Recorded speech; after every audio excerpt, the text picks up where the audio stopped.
大家好啊，K 方嗱，同學咧網上面問咗個問題，咁係圓形嘅問題嚟嘅。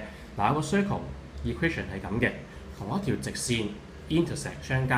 咁而家題目問嘅係咧個 centre 同個直線之間嘅 perpendicular distance 垂直距離。嗱，我先畫翻個圖出嚟俾同學睇先啦。有個圓形而家嚇，有個 centre 啦，然之後有條線。呢條線嘅 equation 咧係 x 加 7y 減12等於0。咁而家要揾佢哋嘅垂直距離，咁即係要揾呢一個距離啦，紅色呢個距離。嗱，咁我先揾咗個 centre 先啦，負 d over 2負 e over 2，咁啊係4同埋負6啦。咁我叫佢做 C 點啦。呢點我哋叫做 A 點。而家揾個垂直距離咧，即係揾 CA 得唔得？揾 CA。嗱，咁點樣揾呢個距離？其實好簡單嘅啫。我哋揾到 CA 嘅 equation 咧，我哋就可以揾到 A 點啦。揾到 A 點，我哋就可以揾到 CA 呢個距離啦。咁所以我哋先揾咧 CA 嘅 equation 先。equation of CA 咁啊 y 加6啦 over x 減4啦，等於翻佢嘅 slope。佢嘅 slope 係咩咧？呢條線嘅 slope 係負1/7，所以佢嘅垂直線咧係7嚟嘅個 slope 啊。咁所以我哋好快咧就會有呢條線 CA 嘅 equation 啦，就係 7x 減 y 減34等於0。咁我寫翻低先，呢條線嘅 equation 咧係 7x 減 y 減34等於0嚟嘅。好，咁我哋有兩條線啦，我哋可以揾到個相交點啦。我哋揾佢個相交點先，同埋原本嗰條線。我哋 solve 咗呢兩條式咧，我哋會揾到 x 等於5同埋 y 等於1嘅。咁所以 A 點咧 ，A 點係5、1嚟嘅，5同埋1嚟嘅。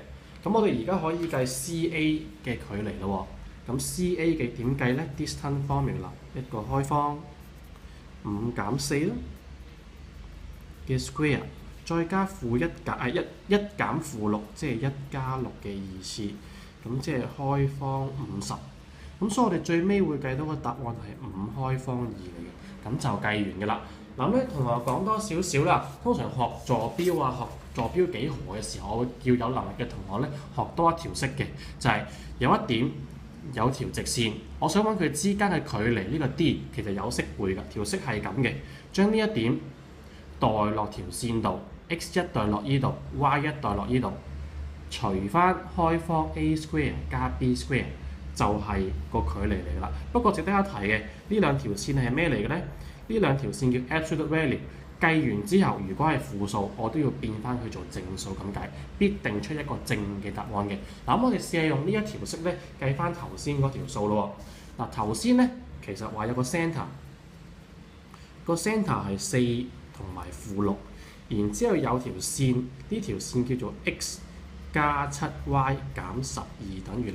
頭先個題目係咁嘅，叫我哋揾呢個垂直嘅距離，要我哋揾呢個 D。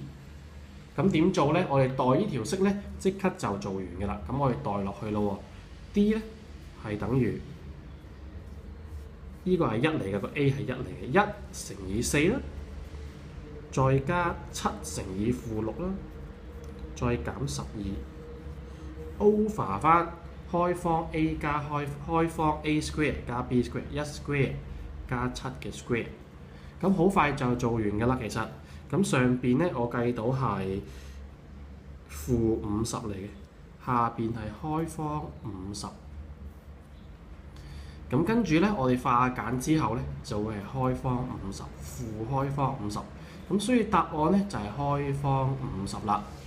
然之後我哋就會計到5開方2啦。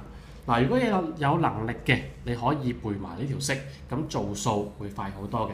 咁希望呢個短片可以幫到你去學呢條 circle 嘅題目啦。如果你有問題嘅，你可以繼續喺 Facebook 問我數，咁我會盡快答大家嘅。好多謝你，拜拜。